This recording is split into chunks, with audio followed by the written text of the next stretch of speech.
Students, we have been discussing the law of diminishing marginal utility. In previous class, we discussed what the law says, the statement of the law we explained, and we saw the assumptions which are related to the law. As I told you that in economics, whenever any law is needed to be explained, whenever any law is theories is needed to be presented, first thing you have to do is to explain the law, that is a statement of the law. Then you have to mention the assumptions which are related to the law, means based on that assumptions law is applied. So applicability of the law depends on assumptions. If you are not following the assumptions, then law may not be valid. The next one is you have to show the example, take the examples. Okay, so with the help of table, with the help of schedule, you can show it, or with the help of graphs. And after that, if you have drawn the table, given the example, then show it graphically and then explain the graph, and at last there may be conclusion. So in this way law is explained, theory is explained in the economics. So a statement, then assumptions, then example, graph, conclusion. So we discuss everything except the example and graph. So now we are going to see that. So law of diminishing marginal utility says that with additional unit of consumption of any successive unit of a commodity, marginal utility tends to decline. So just see one example here. When the first unit of ice cream is consumed, total utility is 20, but marginal utility is also 20. When next unit is consumed, the marginal utility declines to 16. So I am not going to consider total utility because this law is all about the marginal utility. This law talks about marginal utility. So you will take care of this thing also, that when you explain the law, you will consider the marginal utility. You will focus more on marginal utility. Now, when third unit of ice cream is consumed, the marginal utility declines to 10, and then 4, and then 0. Now when fifth unit is consumed, marginal utility is 0, and that point is known as point of satiety, means consumer gets maximum satisfaction. After that, after the fourth unit, in fifth, it reaches the maximum and there is no utility, no marginal utility of fifth unit. वहाँ ना ही dish utility है ना ही utility है, वहाँ पे zero है, मतलब वहाँ पे जो है कुछ भी उसको यूटिलिटी नहीं मिल पा रहा है. Now when you go further bye consuming the six unit, what you find that it becomes disutility, means there is no gain but there is loss, that is -6. It means आप जैसे ही zero को पार करते हैं तो उसका minus में चला जाता है, तो इस तरह से घटते जाता है और भी माइनस होते जाएगा. तो हम लोग देखें कि किस तरह से जो है successive units of a commodity increase हो रहा है and marginal utility tends to decline. Now see the graph.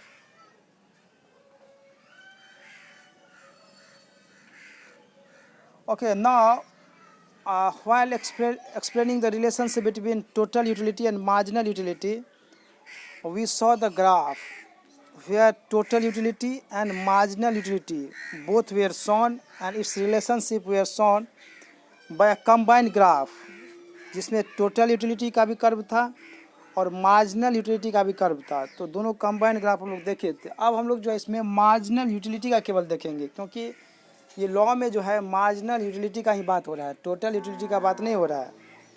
तो इसमें इसीलिए जो है आपको मार्जिनल यूटिलिटी का ही कर्व को यहाँ पे दिखाया है. यहाँ देखिए कि किस तरह से मार्जिनल यूटिलिटी ऑफ आइसक्रीम जो है प्रेजेंट किया गया है वाई एक्सिस पे, और जो है आपको यूनिट्स ऑफ आइसक्रीम को दिखाया गया है एक्स एक्सिस पे. जब फर्स्ट यूनिट ऑफ आइसक्रीम लिया जा रहा था तो उस समय मार्जिनल यूटिलिटी कितना था, आपको यहाँ पे 20 के पास दिखा रहा है। जैसे ही सेकेंड यूनिट आपको लिया गया तो मार्जिनल यूटिलिटी कितना हो गया, 16 हो गया। ठीक है, जैसे ही सेकेंड लिया गया तो मार्जिनल यूटिलिटी कितना हो गया, 16, 20 से 16 पे आ गया, घट गया। जैसे ही थर्ड लिया गया तो आप देखिए कि किस तरह से वो जो है आपको लगभग ये 10 के पास आ गया। जैसे ही फोर्थ यूनिट लिया गया तो ये 4 के पास आ गया। और यहाँ पे इस पोर्शन पे फिफ्थ यूनिट पे देखिए कितना है, 0 है। हम लोग जब 6 यूनिट पे गए हैं यहाँ पे तो देखिए कर्व जो है दिखा रहा है आपको -6 के पास है, -6 यहाँ पे है, -6 के पास चला गया। तो MU curve slopes downwards indicating decrease in satisfaction with each successive ice cream. तो ये जो कर्व है ये कर्व आपको दिखाना, और ये जो है आपको ये जो आपको शेडेड पोर्शन देख रहे हैं ये आपको क्या निगेटिव MU है, यहाँ पे क्या है निगेटिव। ठीक है, जिसको हम लोग बोलते हैं डिसयूटिलिटी भी बोलेंगे। तो ये जो कर्व है इस कर्व को, इस डायग्राम को आपको बनाना है। जब भी आप law of diminishing marginal utility आपको एग्जाम में आएगा तो उस टाइम में आपको यही डायग्राम बनाना है। आपको टोटल यूटिलिटी और मार्जिनल यूटिलिटी वाला जो कर्व था जो प्रीवियस क्लास में हम लोग देखे थे उसको नहीं बनाना है, क्योंकि टोटल यूटिलिटी को यहाँ पे दिखाना जरूरी नहीं है।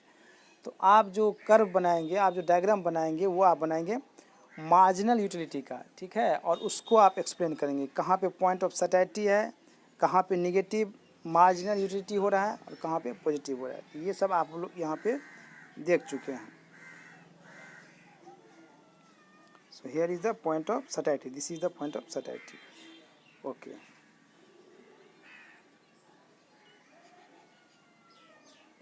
As seen in the rectangles showing each level of satisfaction become smaller and smaller with increase in consumption of ice creams. इसका मतलब ये जो है रेक्टेंगल जो देख रहे हैं हम लोग, ये जो रेक्टेंगल देख रहे हैं, ये रेक्टेंगल जो है इसके बारे में बोला है कि ये धीरे धीरे छोटा हो जाए, क्योंकि ये रेक्टेंगल क्या रिप्रेजेंट कर रहा है, ये आपको यूटिलिटी को रिप्रेजेंट कर रहा है। ठीक है, तो ये जो है आपको कम होते जा रहा है, ये मार्जिनल यूटिलिटी को रिप्रेजेंट कर रहा है, और ये जो है देखिए आप धीरे धीरे कम होते जा, छोटा होते जा रहा है।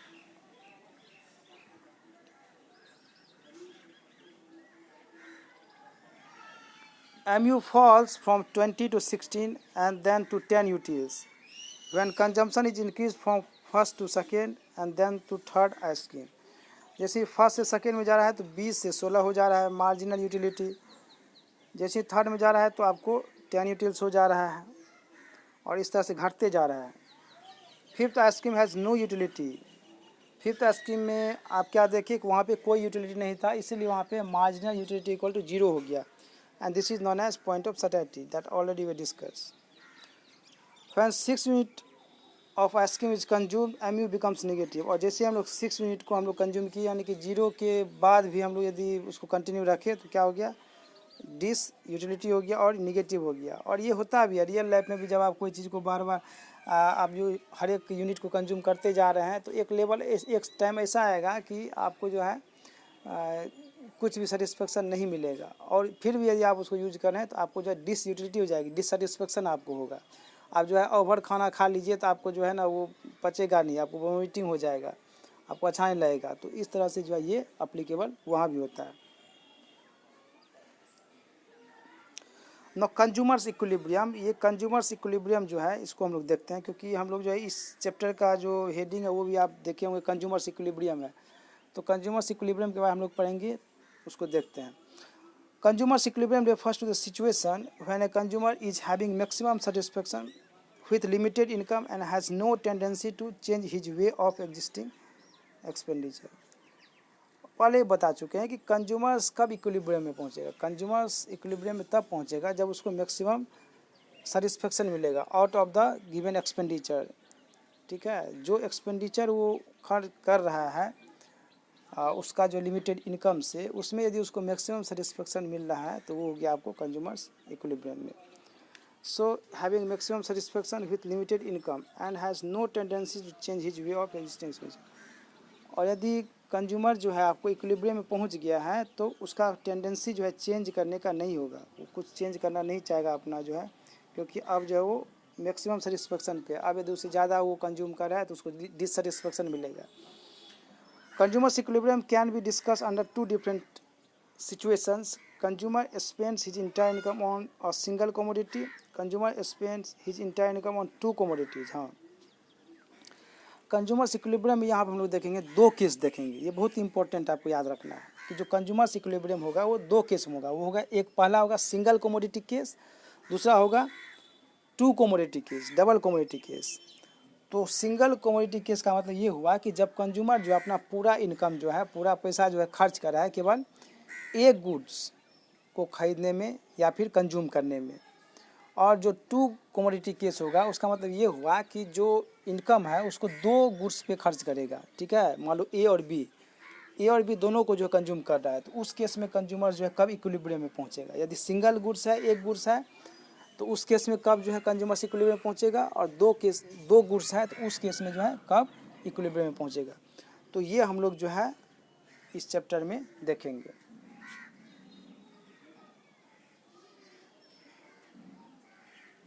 So consumer's equilibrium in case of single commodity. So we are going to discuss the consumer's equilibrium in case of single commodity, यानी कि जो इंटायर इनकम है वो एक गुड्स को खरीदने में जो है वो बिता रहा है कंज्यूमर। एजम्पशंस क्या होगा, इसके अंदर जो एजम्पशंस होगा वो सभी एजम्पशंस हो जाएगा जो law of diminishing marginal utility में हम लोग देखे थे। जैसे कि इनकम कांस्टेंट है, तो प्राइस जो है कांस्टेंट है, प्राइस नहीं बढ़ रहा है, इनकम नहीं बढ़ रहा है, तो ये सब जो है आपको था। तो जो भी एजम्पशंस हम लोग देखे थे law of diminishing marginal utility case में, वो सभी एजम्पशंस यहाँ पे अप्लाई हो जाएगा, उसको आप लिख लेंगे। स्टेटमेंट क्या है, a consumer purchasing a single commodity will be at equilibrium when he is buying such a quantity of that commodity which gives him maximum satisfaction. जो कंज्यूमर के पास इनकम है उसको जो है एक गुड्स को खरीदने में वो बिता रहा है, और तब इक्विलिब्रियम में पहुँचेगा जब उसको जो है आपको मैक्सिमम सेटिस्फेक्शन मिल जाएगा। उतना क्वांटिटी खरीदेगा, उतना गुड्स का जो नंबर्स यूनिट्स को खरीदेगा जिससे उसको मैक्सिमम सेटिस्फेक्शन मिल जाए। ठीक है, तो determine the equilibrium point, consumer compares the price of the given commodity with its utility. हाँ, इस चीज़ को याद रखना है। कोई भी जो गुड्स आप खरीदते हैं तो उसमें प्राइस भी आप ध्यान में रखते हैं कि जो प्राइस जो है वो उसका कितना है। ठीक है, और कितना आपको जो सेटिस्फेक्शन मिल रहा है, ये दोनों चीज़ को हम लोग देखते हैं। तो कंपेयर करता है प्राइस ऑफ गुड्स और सेटिस्फेक्शन, दोनों को कंपेयर किया जाता है इस लॉ में। तो कैसे, therefore a consumer will be at equilibrium when marginal utility is equal to price paid for the commodity. देखिए यहाँ पे, इसको ध्यान से आप पढ़िए। A consumer will be at equilibrium when the marginal utility is equal to price paid for the commodity.